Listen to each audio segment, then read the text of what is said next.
Hola a todos y bienvenidos a Money and Markets. Mucho cuidado porque Trump puede ganar las elecciones. Muchísima gente que nos escribe y que nos ve nos dice, bueno, pero si la economía norteamericana va como un tiro y eso obviamente va a apoyar al incumbente, al presidente Biden. Tenemos que ser muy cautelosos porque las elecciones en Estados Unidos no están nada claras. Como sabéis, las elecciones en Estados Unidos polarizan de manera muy importante y la economía en Estados Unidos es clave.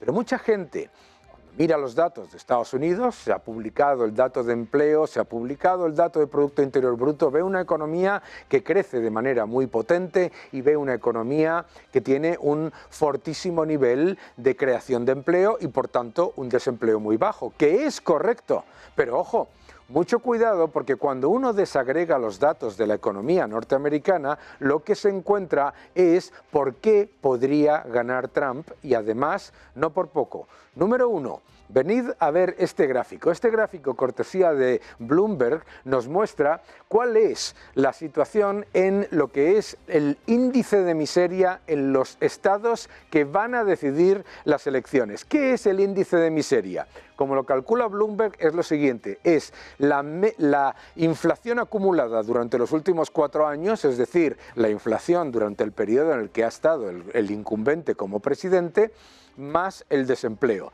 Índice de miseria, inflación acumulada en 4 años, más la tasa de desempleo. Bien, pues resulta que el índice de miseria en los estados que tienen un nivel de decisión importantísima a la hora de cambiar el sentido de las elecciones es muy superior. Es decir, los ciudadanos norteamericanos están sufriendo muchísimo más la inflación y el desempleo que en la media nacional.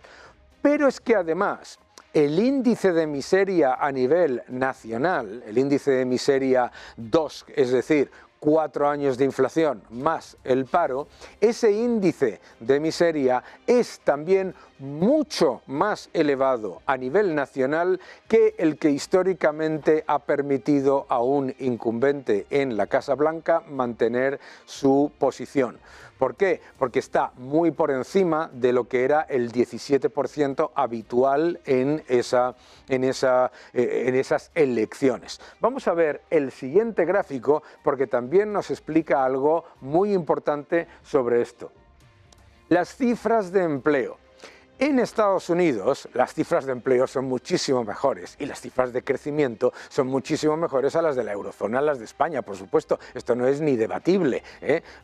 Estamos hablando de otra liga. Pero los americanos, los ciudadanos norteamericanos no votan con respecto a la economía de la eurozona o la economía de España. Los ciudadanos de Norteamérica votan con respecto a su propia economía. ¿Y qué nos dice su propia economía? Número uno, la tasa de participación laboral y la tasa de población empleada con respecto a la población total, las dos están todavía por debajo de los niveles del año 2019. Es decir, aunque ha bajado el paro, los datos no son tan positivos como dice el dato titular. Número 2. En los datos de creación de empleo llevamos ya 25 meses en los que el crecimiento de los salarios es inferior a la inflación, es decir, los ciudadanos norteamericanos están perdiendo poder adquisitivo y por lo tanto sufren mucho más la inflación. Número 3. En los datos de empleo que aparecen estas últimas semanas y que han fortalecido los mercados de una manera tan significativa, vienen más de 50.000 personas contratadas en el sector público mensuales y eso obviamente cambia mucho con respecto a periodos previos en la economía norteamericana. Y en este gráfico, cortesía de JP Morgan, podéis ver cómo además los salarios están bajando y también se está reduciendo el porcentaje de personas que están dejando su puesto de trabajo porque encuentran otro puesto de trabajo más atractivo. Todos estos factores pueden hacer que Trump gane. Número uno, el índice de miseria, el índice de inflación más desempleo en los últimos 4 años de la economía norteamericana es mucho peor en los estados que van a decidir las elecciones. Número 2, los datos de empleo muestran que los salarios reales no están creciendo y por lo tanto los ciudadanos norteamericanos están viendo una pérdida de poder adquisitivo que no aceptan. Número 3, los datos de crecimiento vienen financiados fundamentalmente por un aumento masivo de la deuda pública y eso los ciudadanos norteamericanos, al contrario que los europeos o los españoles, sí lo valoran negativamente. Todos estos factores hay que mirarlos con cuidado porque la idea de que una economía maravillosa va a mantener a los demócratas en la Casa Blanca no es tan clara y desde luego no es una economía tan maravillosa para los norteamericanos. Es maravillosa para los que estamos en la eurozona del estancamiento secular y en la España del maquillaje, pero no para los norteamericanos. Vamos a la próxima parte del programa y bienvenidos. Gracias por estar ahí. Seguid defendiendo la libertad.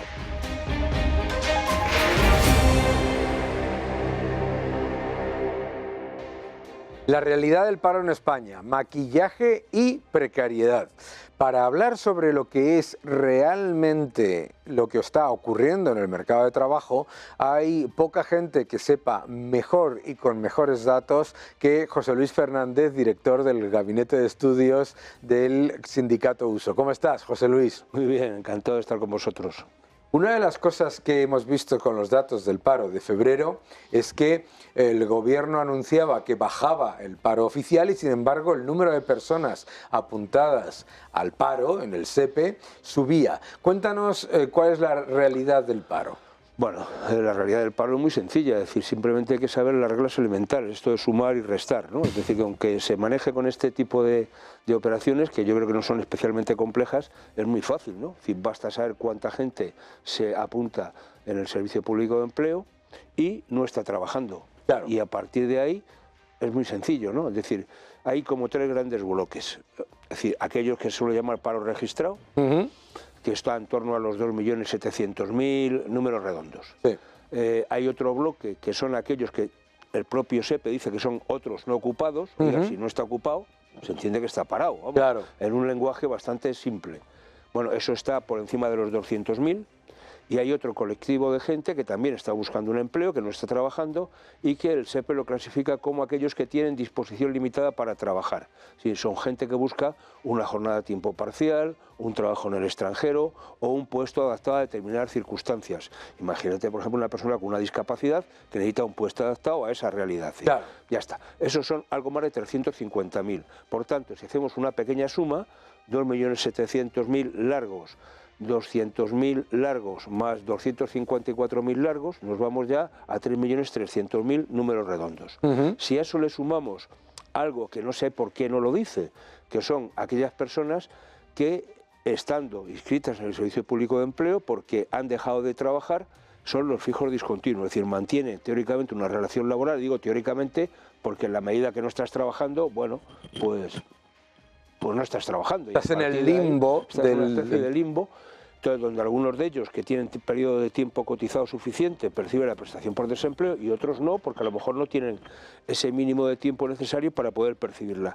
Eso está en torno a los 700.000, 750.000, depende del mes. Es decir, que en términos reales, el número de parados efectivos en España está más cerca de los 4 millones, 3.900.000 y pico, 4 millones, poquito más. En ese intervalo nos estamos moviendo y esos son los datos reales. Hombre, podemos discutir las estadísticas, vale, hacemos números y cuentas, pero a mí me parece que lo que este gobierno, que va de defensa del escudo social, de defensa de las personas, oiga, preocúpese por las personas y ponga medios para ellos, ¿no? Porque si usted solo cuenta 2.700.000 y la realidad es que hay 4 millones, está usted dejando de desatender a 1.300.000 personas. Claro. Y entonces, ¿qué hacemos? Claro, Entonces, este es el drama, ¿no? al engañar con las cifras de manera masivamente optimista y muy propagandista, lo que se hace también es que que se está renegando de políticas que podían ayudar a toda esa, una cantidad enorme de personas que está no empleada. Pero además, y sobre todo la tipología de esas personas, ¿no? Es decir, yo cuando miro a veces los datos de las personas desempleadas y me fijo en el segmento de edad, y bueno, cómo se reparte. Es curioso, ¿no?, que el mayor número de ellas, en números absolutos, está por encima de los 59 años, ¿no? Claro.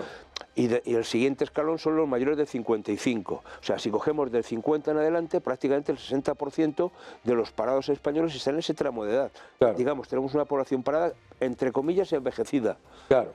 Pero oiga, algo hay que hacer con esta gente, ¿no? Efectivamente. Porque tú no puedes tener una persona con 55 años que le quedan más de 10 años, en el mejor de los casos 10, para jubilarse.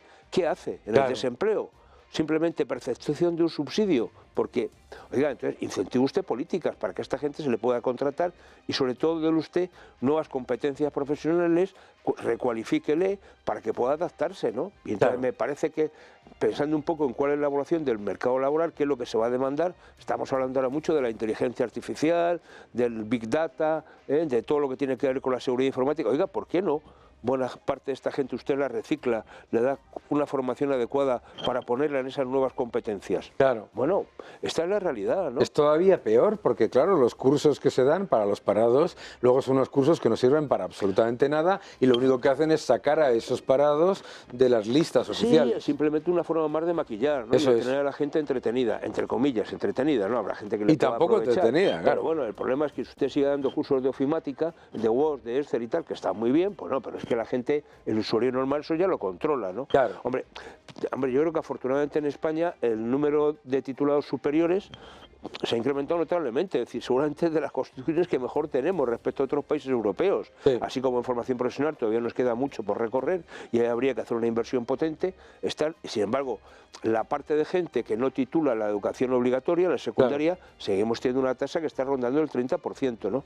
Luego, esa gente hay que recualificarla, hay que darle una formación adecuada, no hay derecho a que un chaval o una chavala salga del sistema educativo sin unas competencias profesionales que le permitan trabajar y a partir de ahí empecemos a construir, ¿no? Claro. Es decir, el Servicio Público de Empleo no puede ser un mero gestor de una prestación. Eso es. Se ha convertido en una especie de...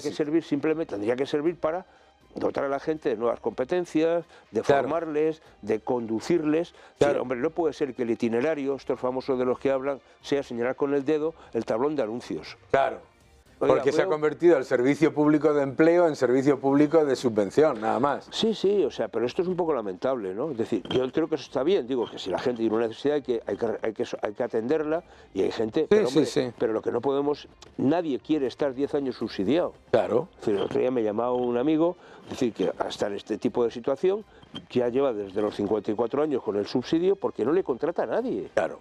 Porque no le contrata a nadie. Claro, y luego pasa a ese limbo de personas no ocupadas, que además es importante recordar, porque lo estábamos comentando antes de que tú y yo entrásemos en plató, que la forma de cálculo del paro es diferente a otros países. Sí, hombre, yo creo que ellos cuentan, en otros países se cuentan, hombre, un parado es un parado y es una persona que no está trabajando, así de sencillo, ¿no? O sea, aquí el problema que tenemos es, vamos a ver, yo les pongo un ejemplo que yo creo que se entiende muy bien cómo se distorsiona y sobre todo la realidad de los fijos discontinuos ha distorsionado las cuentas. Claro. Y es el paradigma de Baleares. Baleares, el otro día, uno mira los datos, dice, vamos a ver, ¿cuántos parados aparecen en Baleares? Parados registrados, el número oficial. Algo más de 30.000, 35.000, 37.000 en ese entorno. Uno se va unas páginas más atrás del informe que hace el propio SEPE y que donde detalla las prestaciones que se están percibiendo. Entonces, perceptores de prestaciones en Baleares, 70.000. Más del doble. Más del doble. Más del doble. Más del doble. Prestaciones por desempleo. O sea, digo que está bien, que tienen derecho a ello, pero oiga... Sí, pero claro, pero que no nos cuentes que tienes una tasa de paro en el mínimo récord cuando tienes al más del doble de personas percibiendo un subsidio por desempleo. Pero te dan una prestación por desempleo. Oiga, si es por desempleo es que está desempleada. Y yo creo que los funcionarios del SEPE en este sentido son especialmente rigurosos. Sí. No le dan a nadie una prestación por desempleo que no esté parado. Efectivamente. Entonces, o sea, ¿cuál es el paro real? el número de personas que están percibiendo prestación. Claro, eso ahí es un indicador que no falla, ¿no? Claro, eso nos demuestra pues que, como decía aquí en este programa un amigo mío, Marc Vidal, decía, claro, es que no son fijos discontinuos, es que son parados discontinuos, claro, porque el tiempo que pasan trabajando es muchísimo más bajo, ¿no? Sí, sí, bueno, pero eso es una... O sea, vamos a... Aquí hay un tema también de concepto, ¿no?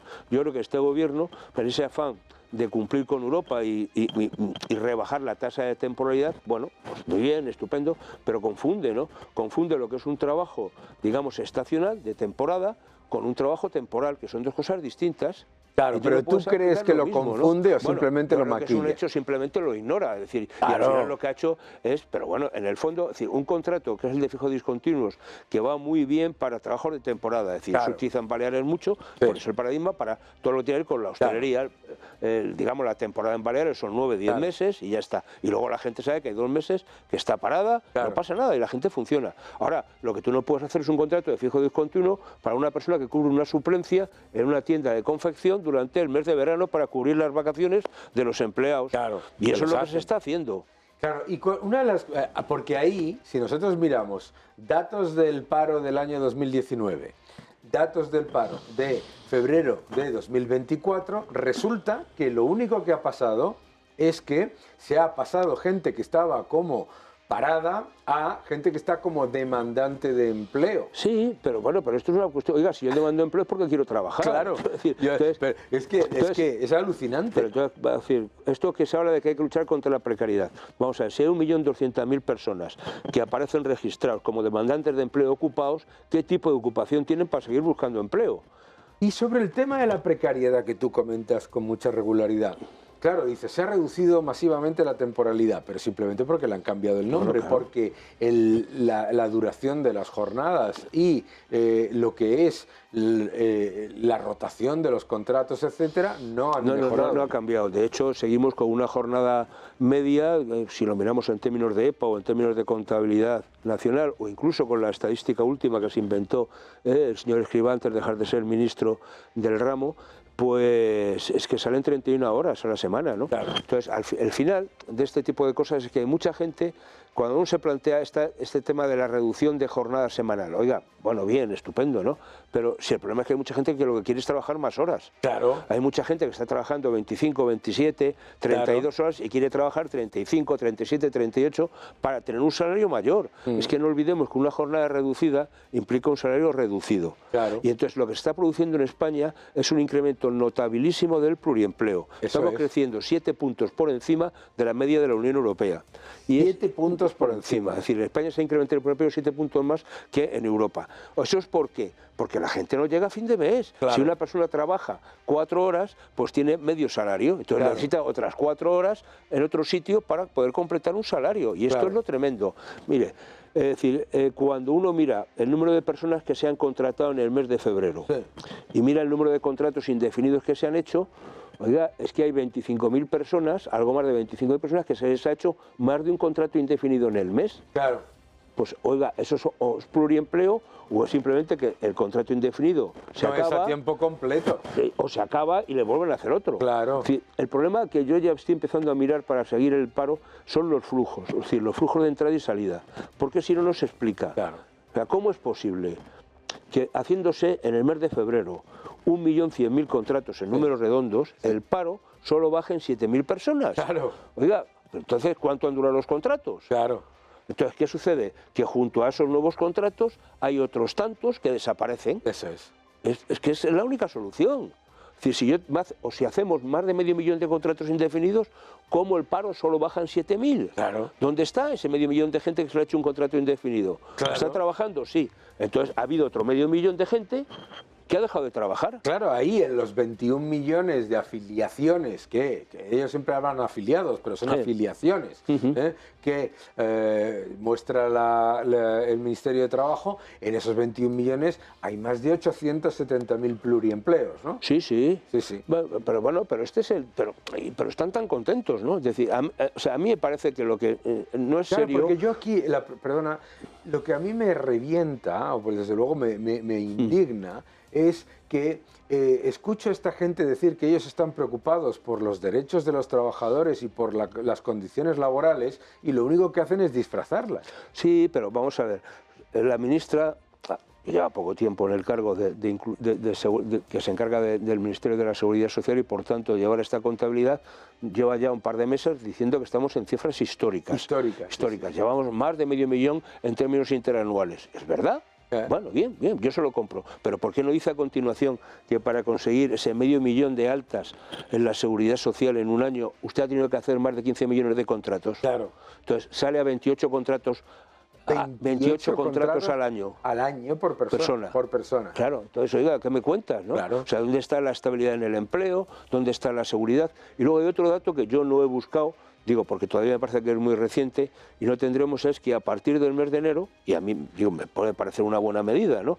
Es todo lo que tiene que ver con las altas en la seguridad social de los alumnos que están en prácticas, tanto en formación profesional y en la universidad, sin entrar en el coste para las empresas, que en un momento determinado puede dificultar, y en algunos sitios de formación profesional ha tenido algunos problemas reales, pero bueno, es una forma también de engordar el número de afiliados en la seguridad social de gente que realmente no está trabajando. Claro. Por tanto, hay que ver cómo acaban contabilizando esto. Bueno, pero es un dato... ya lo publicó la propia ministra en sus redes, lo publicó diciendo un gran éxito que aumenta la afiliación en más de 100.000 personas. Bueno, pues esto es una forma también, en el fondo, de hacernos trampas en el solitario. Claro. A mí me parece bien que una persona que está haciendo unas prácticas en una empresa y tal igual, bueno, pues se le puede dar alta en la seguridad social y empieza a cotizar, pero bueno, pero no está cobrando. Pero no bueno, está cobrando, está y de hecho la inmensa mayoría, ¿no?, ni siquiera están trabajando, están aprendiendo. Están aprendiendo, bueno, por eso aquí hay situaciones distintas, ¿no? Es decir, pero el problema de esto es que, por ejemplo, un chico de formación profesional de segundo grado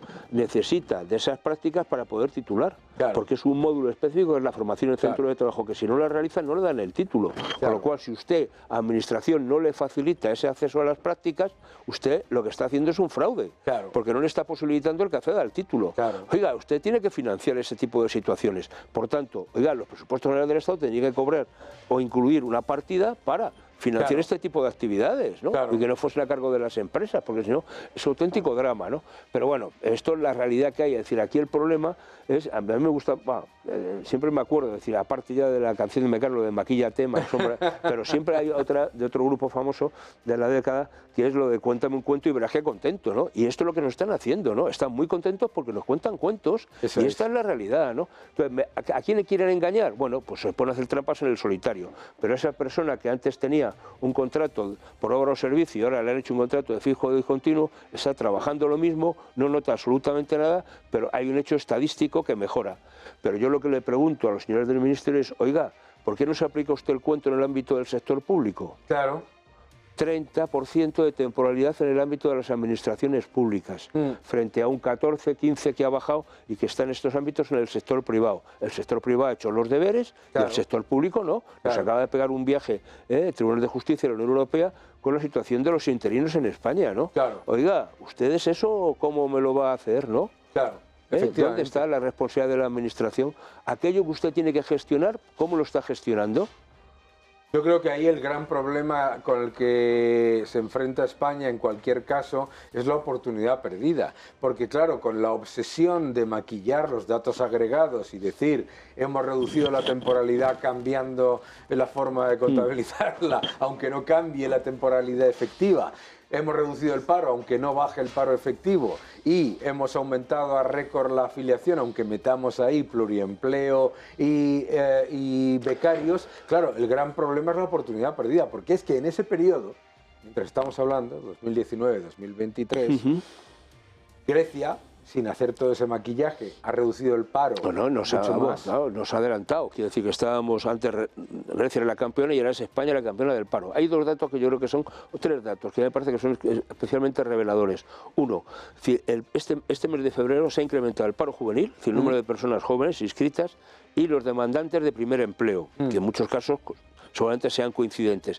Es muy significativo decir que también tenemos un mercado laboral, tenemos una actividad económica, incluso un crecimiento económico que no es capaz de absorber el incremento de esa población activa. Esa gente que quiere empezar a trabajar no es capaz de absorberla, ¿no? Y eso es muy preocupante pensando en el devenir de los acontecimientos, ¿no? Y luego, que buena parte de esa contratación indefinida que se nos está vendiendo tan maravillosa es a tiempo parcial. Claro. Es decir, solo del total de contratos indefinidos, de ese más de medio millón de contratos indefinidos, solo el 46-47% son a tiempo completo. Si eso lo llevamos al 1.100.000, es que prácticamente es un 25%. Es decir, uno de cada 4 contratos son indefinidos a tiempo completo. Oiga, esos son los contratos pata negra. Es decir, que tenemos un 75% de gente que está en condiciones de parcialidad, de temporalidad, en el fondo de precariedad. Claro. Oiga, pues no me cuente usted tantas alegrías. A mí me parece que hay que ser un poco más riguroso, más serio por parte del gobierno, no vendernos como un éxito lo que no es. Tampoco digo que sea un desastre. Claro. Tampoco es que no, oiga, pues sea usted, simplemente cuente las cosas como están. Pero fíjate, diga José que Luis, podemos mejorar, sea un poco autocrítico, ¿no? A mí sí me parece un desastre, porque si tú ves que España, utilizando los datos oficiales, es el país 18 de los 27 de la Unión Europea, utilizando ese maquillaje y todo, ¿ok? El 18 de los 27 en reducción de paro 2019-2023 y que el gobierno te dice que 1 de cada 4 empleos se crea en España. Hombre, 1 de cada 4 parados está en España, ¿no? 1 de cada 4 parados pero de bueno, Europa. Pero el que no se consuela es porque no quiere. Es decir, cuando miran las tasas de paro, es decir, de Eurostat, al final España es la que lidera esta situación, que lideramos el paro juvenil. El maquillaje. Claro. Entonces al final dices, oiga, pero esto que me cuenta usted, si es que si Europa está en una media que no llega al 6%, y sobre todo la zona euro, y España estamos rondando el 12%, es decir, la media del año 2023 se sitúa en el 12%. Oiga, ¿de qué estamos hablando, no? Es que duplicamos. Es una auténtica barbaridad. Entonces, me parece que este país tendría que plantearse distintas cosas. ¿Qué es lo que ha crecido este último mes? La hostelería. La hostelería. Esa es la otra. La otra es que, la misma ministra que está atacando a la hostelería todos los días, encima se apunta la mejora del empleo que viene de la hostelería. Viene la hostelería y luego parte de la educación que tiene que ver con la educación superior y este famoso tema de los inicios del segundo cuatrimestre, ¿no? Claro. Que a partir del mes de febrero se empiezan nuevas asignaturas y por tanto hay nuevas contrataciones. Ya está, esa es la realidad. Pero te vas al comercio y se ha pegado un guantazo este mes, ¿no? Entonces, que esa es la realidad. Entonces me parece que este país tendría que ser un poco más crítico, y sobre cuando digo este país me refiero a quien nos gobierna, ¿no? Tendría que ser un poco más rigurosos y realistas en el análisis, porque si no hay un análisis realista no podrás poner soluciones realistas, ¿no? Si tú te inventas un escenario idílico, no necesitas mejorarlo porque ya es idílico. Oiga, ya está bien, ¿no? De contarnos batallitas y guerras de flores y todas estas cosas que quedan muy bonitas, pero la realidad de la gente es que no llega a fin de mes. Bueno, otro dato que me parece que es, este gobierno vive en la contradicción. Si somos los campeones del mundo en el empleo, como lo están diciendo, ¿cómo es posible que hace unos días, 3 semanas escasas, saliese la encuesta de condiciones de vida del INE y nos diga que hemos incrementado la pobreza y que hay más del 20%, 21, 22% que está en riesgo de pobreza severa? Oiga, entonces, ¿cómo es eso? ¿Cómo teniendo un empleo tan estupendo y unos salarios tan estupendos incrementa el riesgo de pobreza en este país? Claro. Algo no cuadra, Algo no cuadra. Efectivamente. Algo no cuadra y la realidad es que, como estábamos comentando, en España no hay 2 millones y pico de parados, sino casi 4 millones. En España no se ha reducido la temporalidad, sino que se ha disfrazado, y que el maquillaje y la precariedad no solucionan los problemas estructurales. Muchas gracias, José Luis. Un placer. Estás aquí en tu casa. Muchísimas gracias. Gracias a vosotros.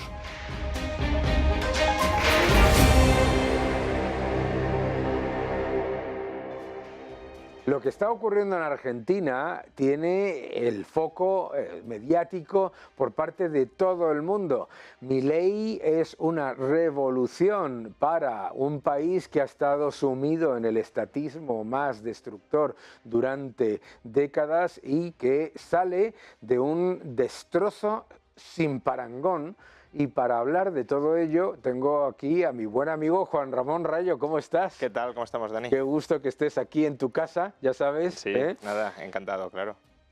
Juan, A mí lo que me parece increíble de lo que está pasando en Argentina es, yo, como sabes, me voy todos los años a Argentina varias veces y durante años yo he estado escuchando a toda esta izquierda plañidera decir que la inflación no tiene nada que ver con el gobierno, que la inflación no tiene nada que ver con imprimir dinero, que la pobreza estaba mal calculada, etcétera, etcétera. Y desde que ha llegado Milei, la inflación es culpa de Milei y la inflación y la pobreza es culpa de Milei. ¿Cómo ves tú lo que está ocurriendo? Y vemos un poco, ahondamos en todo ello. Bueno, a ver, como bien sabes, la situación económica en Argentina es calamitosa, es un desastre. Argentina es un país que se debate o se ha debatido entre la hiperinflación o el default, según la opción que tomará el gobierno para resolver su situación de desequilibrio presupuestario estructural y monstruoso.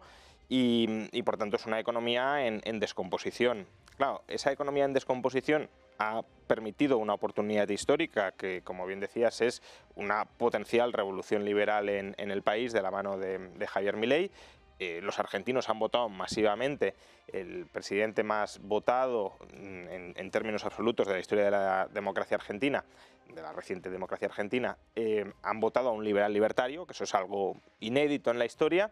Pero claro, ahora ese liberal libertario tiene un reto muy complicado por delante y es estabilizar y permitir que esa economía, que es un completo desastre, vuelva a crecer sobre bases sanas, que son las bases que no ha conocido Argentina durante décadas, porque Argentina ha crecido algo, pero sobre bases inflacionistas permanentemente. Absolutamente. Una de las cosas que mucha gente no entiende es que la inflación en Argentina es una consecuencia directa de un gasto público que hay que financiar de alguna manera, y como no hay confianza en emitir bonos por parte del Estado, etcétera, tiene que el Banco Central emitir una enorme cantidad de dinero. Y ese Banco Central tenía un agujero absolutamente brutal. Cuando llegó Milei, el Banco Central tenía unas reservas netas de menos 12.000 millones de dólares y las ha conseguido llevar a reservas brutas de momento positivas. A mí una de las cosas que realmente me preocupa es, todo el mundo en Argentina entiende que hay que llevar a cabo reformas muy importantes y para eso le han votado. Pero me da mucha prevención ver cómo arrastran los pies con la idea de la dolarización, porque se pueden encontrar con que si no dolarizan, todas las reformas que llevan a cabo se pierdan en el titular de una inflación, porque, claro, el gobierno de Milei se está preocupando mucho y bien por la oferta de dinero. Está solventando el problema del Banco Central y está solventando el déficit.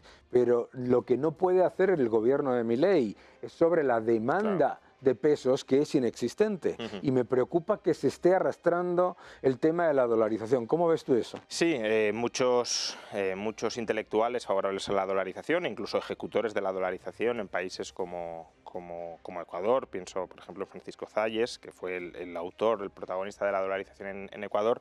Empujan a Milei a dolarizar ya, es decir, que no espere más tiempo. Y efectivamente no pasaría nada por dolarizar ya, porque además ahora estamos en un momento, o Argentina está en un momento muy bueno para dolarizar.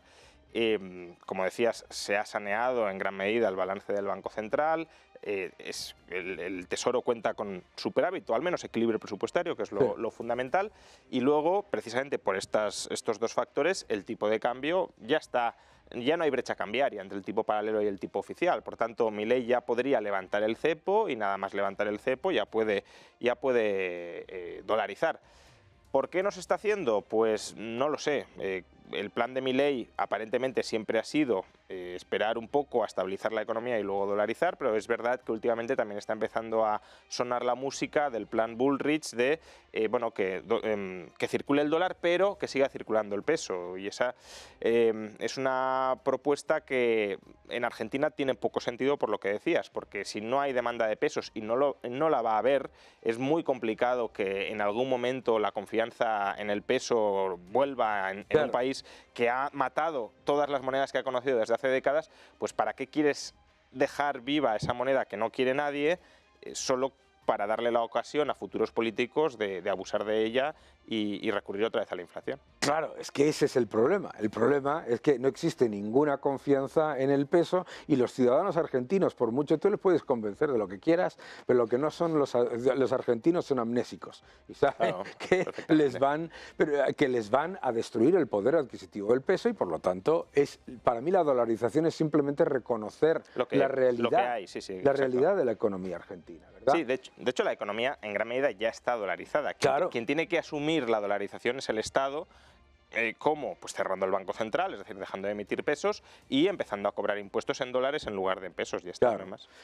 Una de las cosas que arguyen los que dicen que no se puede dolarizar es que la Constitución, digamos, preserva la obligatoriedad de que el Estado emita una moneda, etcétera. Pero la Constitución también obliga a que el Estado defienda el poder adquisitivo de la misma. Entonces, lo que yo siempre digo es, oye, lo que deberían estar haciendo ya es declarar que es una moneda fallida, porque es que es lo que es la evidencia. Sí, ¿no? Aparte que hay muchas formas de encajar en la Constitución o en el texto de la Constitución sin que eso imposibilite dolarizar, ¿no?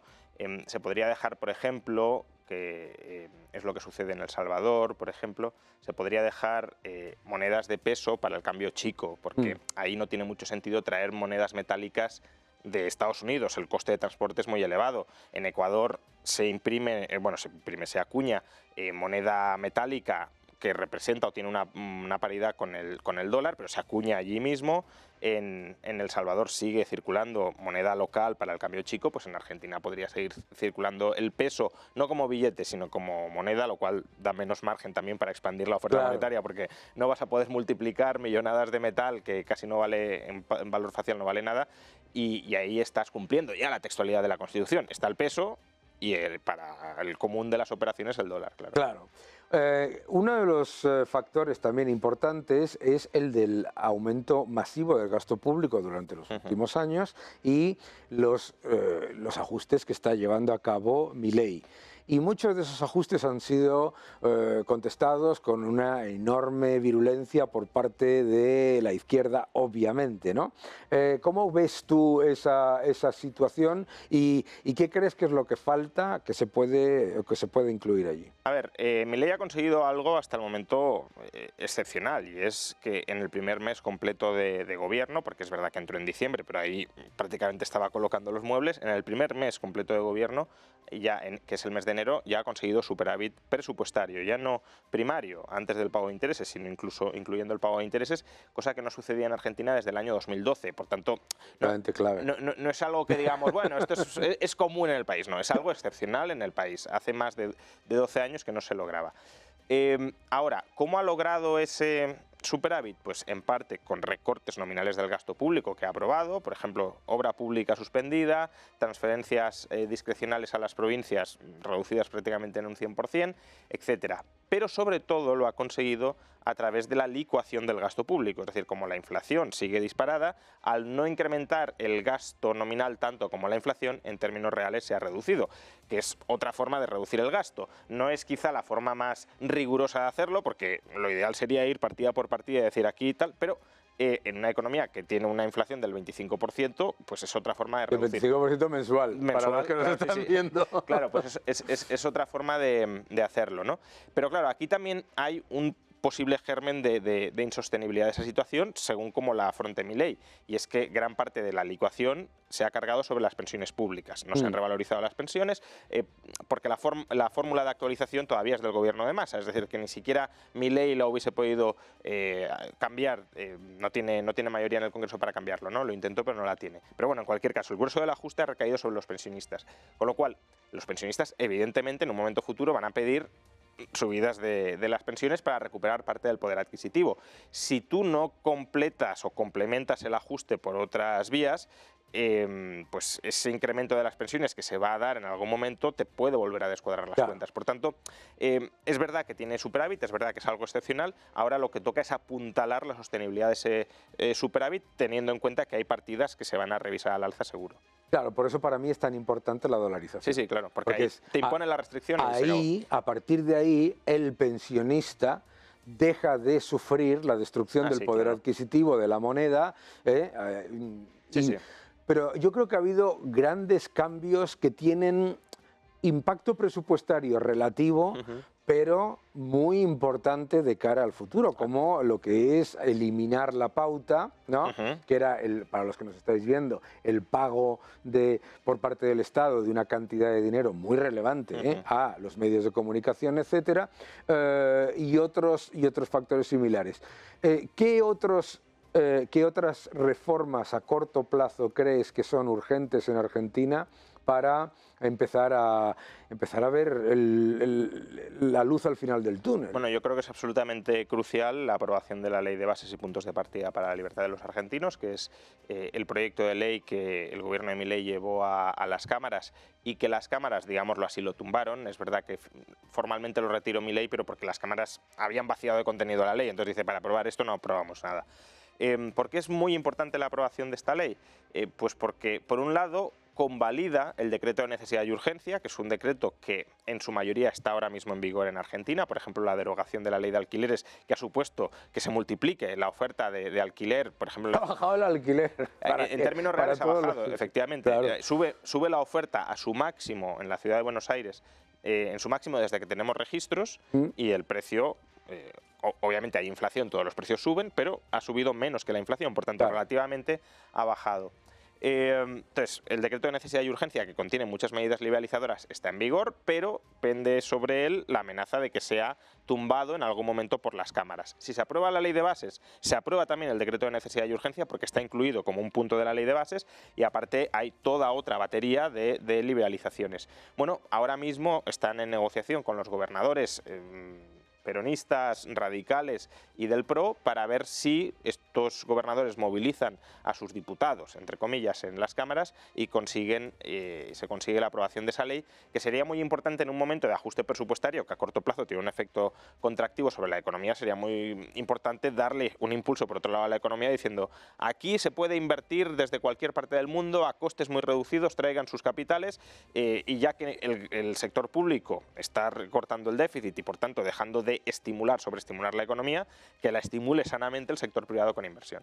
Uno de los elementos importantes en todo esto para mí es el hecho de que Milei ha sido absolutamente tajante. O sea, aquí o eres parte de la solución o eres parte del problema. Aquí los compromisos que terminan con ese gradualismo que luego lo que generó fue mayor descontento no valen. A mí eso me parece clave. Y me parece clave otra cosa, que es el hecho, es lo que tú acabas de decir, la importancia de recuperar la seguridad jurídica.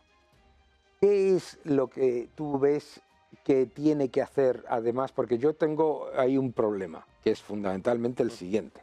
La seguridad jurídica para invertir a largo plazo a lo mejor requeriría de que se hiciesen en Argentina zonas que estuviesen sujetas a la legislación internacional, etcétera.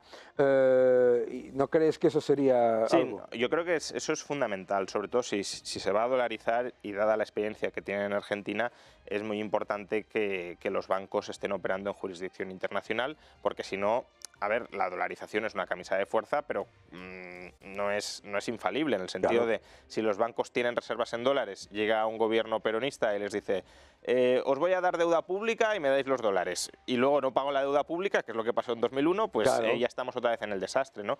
Milei es consciente de esto, veremos qué solución le da, pero efectivamente la posibilidad de que los bancos, por ejemplo, que operen en Argentina, tengan su base en jurisdicciones internacionales, o, como dices, que haya dentro de Argentina, protegido incluso a través de la Constitución, pero para eso haría falta una reforma constitucional, que haya zonas bajo jurisdicción extranjera, zonas de libre comercio que se rijan por jurisdicción extranjera, sería un paso muy importante, claro. Yo creo que además es muy importante recordarle a la gente que nos está viendo que en Argentina nunca se ha dolarizado, porque mucha gente te dice, esto ya se hizo y fracasó. Claro. No, en Argentina no se dolarizó. Claro. En Argentina se equiparó un peso con un dólar, que es como si yo equiparo un Daniel con un George Clooney. No. Y claro, el agujero, esperando que el agujero se solucionase a medio plazo, y lo único que pasó fue aumentar hasta que saltó, como tú has dicho. Yo creo que desde luego claramente ahí hay una oportunidad vamos, yo creo que lo que está haciendo Milei es de quitarse el sombrero, porque lo que está haciendo, entre otras cosas, es, bueno, y hacerlo todo con la peor herencia de la historia, porque es que esa es la clave, ¿no? Es que recuérdanos a todos la herencia que ha recibido, ¿no? Sí, es, pues, como decía antes, una moneda al borde de la hiperinflación, una economía que ya estaba en recesión. El agujero cambiario que has comentado. El agujero cambiario, efectivamente, cuando llegó Milei, aproximadamente el tipo de cambio paralelo estaba en 1.000 pesos por dólar, incluso llegó a subir algo por encima, y el tipo de cambio oficial eran 400 pesos por dólar. Claro, tú eso lo tenías que ajustar, porque si no, solo son capaces de operar en el mercado cambiario, de importar, por ejemplo, los amigos del poder político a los que se les da dólares al precio subsidiado de 400 pesos por dólar, que luego muchas veces lo que hacen es simplemente revender esos dólares y embolsarse la diferencia, ¿no? Entonces, ahora Milei, con la unificación del tipo cambiario, el levantamiento de las restricciones a la importación, pues cualquiera que vea una oportunidad de negocio y necesite importar, ya puede hacerlo sin un subsidio muy claro. Pero yo creo que lo de la herencia es clave, ¿no? Porque claro, aquí en parte se está experimentando una revolución liberal, pero como suelo decir, se está experimentando una revolución liberal en las peores condiciones posibles, porque no es que hayamos dicho, oye, mira, vamos a probar una revolución liberal en Suiza, ¿no? Que es un país ordenado, civilizado, pacífico, austero, con moneda sana, presupuesto equilibrado, y ahí vamos a ir haciendo reformas. No, una economía que se está desmoronando, que está la moneda muriendo, las finanzas del gobierno están hechas unos zorros, los índices de pobreza absolutamente disparados ya antes de Milei, pues ahí tenéis que hacer el experimento liberal. Bueno, pues si sale bien, será que estas ideas son potentísimas, porque si incluso eso lo consigues solucionar, ¿qué no puedes arreglar? Hombre, claramente, desde luego, es efectivamente, o sea, lo que se puede arreglar con medidas que en otros países serían medidas que no serían tan urgentes y tan relevantes, en el caso de Argentina es máximo. Desde luego hay que apoyarlo, yo veo que está haciendo un trabajo absolutamente espectacular y... O sea, yo diría que hay que apoyarlo efectivamente y vigilarlo también, porque... Hombre, claro. Porque, sí, pero digo, conviene remarcarlo porque de momento está adoptando, yo creo que en general, un programa bastante coherente con el pensamiento liberal, pero no deja de ser un político y los políticos se mueven por dinámicas de poder, equilibrios de poder, y no sabes por dónde puede terminar saliendo. Yo tengo cierta confianza en él porque sé que él cree en esas ideas, o creo que él cree en esas ideas, pero nadie está exento de poder corromperse, entre comillas. No hablo necesariamente de corrupción crematística, sino de corrupción ideológica o política, y por tanto también los liberales hay que aplaudir cuando lo hace bien y ha hecho cosas que están muy bien, y también vigilarlo y criticarlo si en algún momento las hace mal. No, eso por supuesto, pero vamos, yo creo que lo que me da muchísima confianza, al menos, es el hecho de que teniendo una coalición relativa y además llevando ya un tiempo, que no se ha dado la vuelta en las grandes reformas necesarias. Para mí eso es importante. Y el discurso que ha mantenido en todos los foros en los que ha participado sigue siendo un discurso claramente liberal-libertario, que podrías decir, bueno, antes de llegar a la presidencia tenía un discurso, ahora como presidente va a tener otro, o la coalición le está diciendo, oye, no digas estas cosas.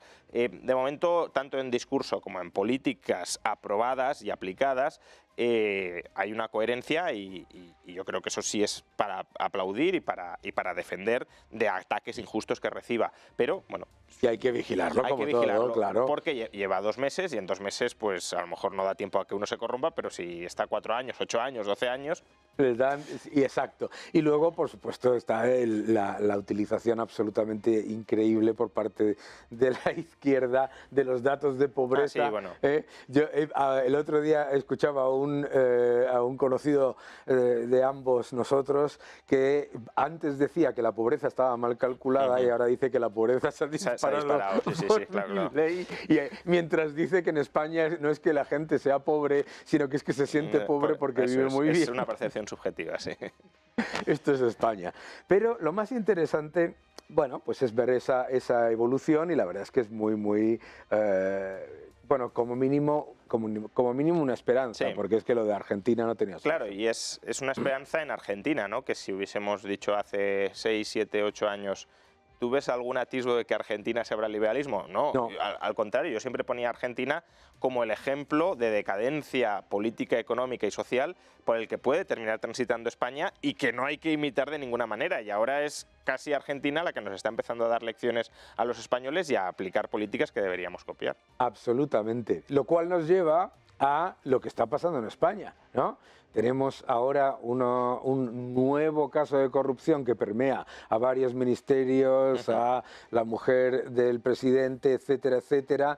Y sin embargo, esta coalición que se había formado aparentemente por la limpieza y la transparencia, hay un silencio ensordecedor entre los miembros de la coalición.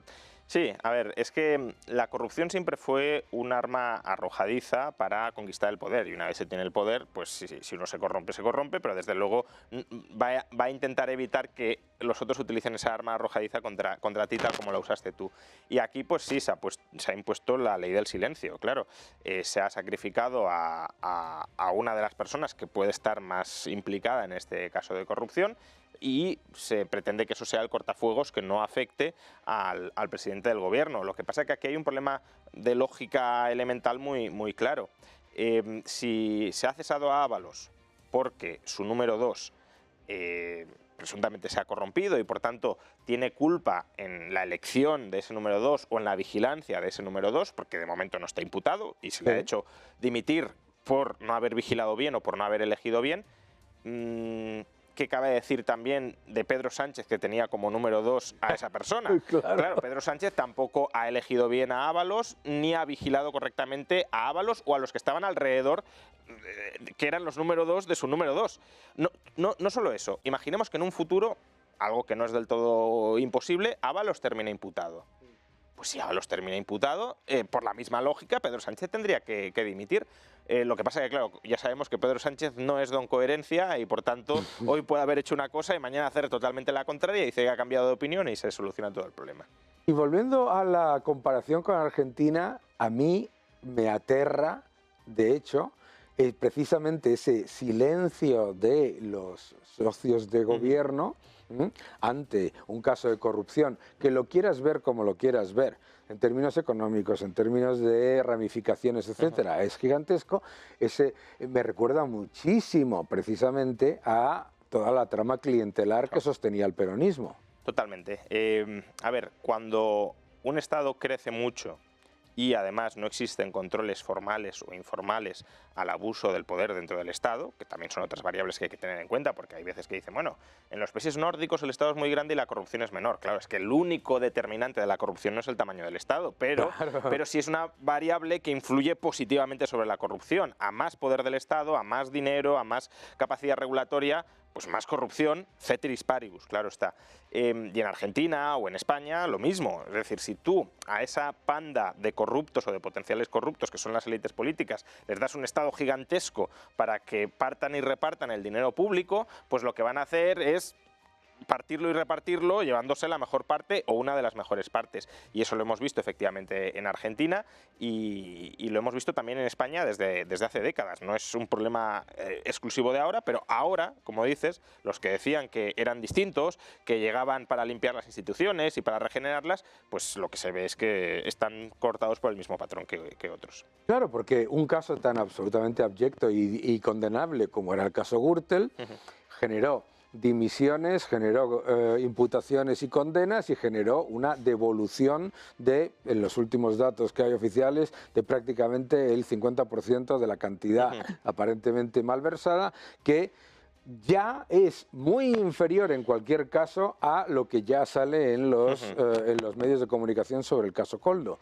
Y si fuésemos coherentes tanto con ese caso como con este debería conllevar las dimisiones desde la presidenta del Congreso hasta los ministerios involucrados en compras de múltiplos de los precios de competencia, ¿no? Sí, o sea, no solo compras a múltiplos de los precios de competencia, que bueno, quizá en la época habría que verlo, pero no sé si había alternativas o no, aunque parece que sí había otras ofertas menores, pero sobre todo, más allá del precio que se pagara, porque uno puede haber pagado un precio muy alto por ser inepto y no haber ninguna mala fe, sabemos bueno, sabemos, presuntamente hay un tráfico de influencias, que ese es el tema.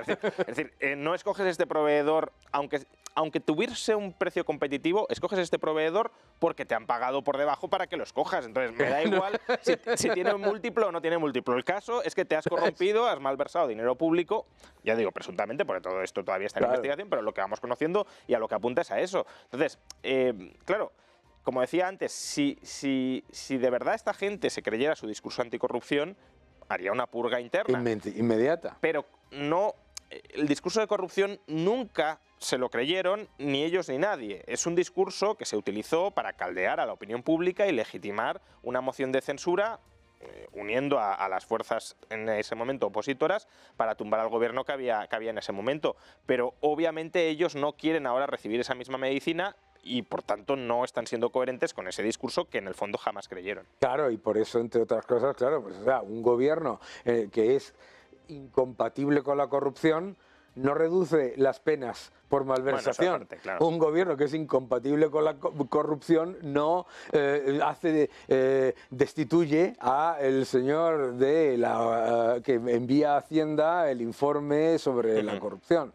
Pero a mí lo que me parece interesante, y con esto probablemente tenemos que terminar esta charla tan entretenida que ya espero que continuemos en otras ocasiones, es lo que nos vuelve a demostrar es lo peligroso que es darle al Estado la gestión de unas competencias en las que o es por incompetencia o es por maldad, siempre sale mal. Claro, porque es que siempre nos dicen, no, es que si fuesen todo empresas públicas España iría mejor. Pues mira, desde correos hasta esta gestión de las mascarillas y todo eso, demuestra lo contrario. Sí, y además es muy llamativo porque la izquierda, que siempre se escandaliza muy rápidamente si un directivo de una empresa privada cobra más o menos, o si se gastan el dinero de la empresa privada en esto o aquello, con este caso de corrupción no se muestra ninguna indignación cuando deberían ser aquí o estar especialmente indignados, porque se están manejando cantidades de dinero muy superiores a las que parecen intolerables para pagar sueldos de la alta dirección en la empresa privada, y además es un dinero muy superior que se está malversando y además es tu dinero, que en el otro caso no. Entonces, de nuevo, aquí hay una especie de incoherencia o de hipocresía en el fondo lo que me molesta no es tanto que este directivo cobre estas cantidades de dinero. En el fondo lo que me molesta es el sistema de empresa privada, que es lo que quiero criticar buscando argumentos que puedan caldear a la opinión pública. Pero luego cuando sucede algo muy similar en las empresas públicas, porque tenemos... No muy similar. O superior, sí. Mucho peor. Sí, no, pero incluso sin ir a la corrupción. Ya, te sigo. Los sueldos de los grandes directivos de empresas públicas, que pueden estar también perfectamente en $500.000 de euros anuales, etc. Esos sueldos... nadie los critica. Y son colocaciones políticas. Es decir, es corredor, era el actual ministro de Industria, Anis Passat. Bueno, todos esos que los has colocado a dedo, que están cobrando un pastizal, que es dinero público, en este caso legal, otros, dinero público conseguido ilegalmente, cantidades escandalosas, eso no lo criticas, eso lo consideras incluso ejemplar, el modelo que hay que seguir en el resto de la economía, según dicen, todo empresas públicas, y en cambio lo que sucede en la empresa privada, que es dinero del accionista y que no es tu dinero, salvo que seas accionista, claro, y que si lo haces mal te cae el palo, ya sea del mercado o de los tribunales, eso es condenable, es censurable. Lo otro es convalidable. Absolutamente. Bueno, Juan, qué gusto esta charla. Ha sido un auténtico placer que vengas aquí. Ya sabes que estás en tu casa, y a todos vosotros ya sabéis que lo que tenéis que hacer es leer el libro de Juan Ramón Rayo, Anti-Marx, que es fantástico, sobre todo el segundo, sí. Que el primero es más descriptivo, etcétera, pero no dejen de leerlo porque es importante conocer al enemigo. Muchísimas gracias, un fuerte abrazo y...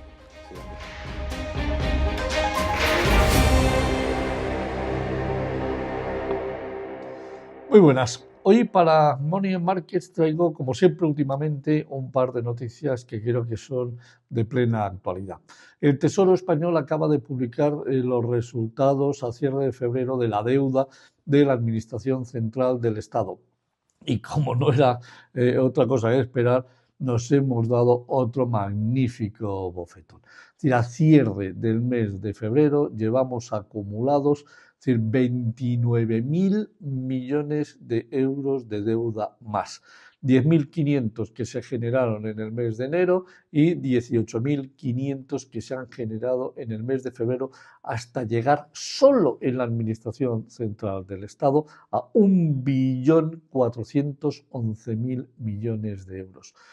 Claro que si además de esto lo miramos desde el punto de vista anualizado, el bofetón ya no te quiero ni contar cómo es.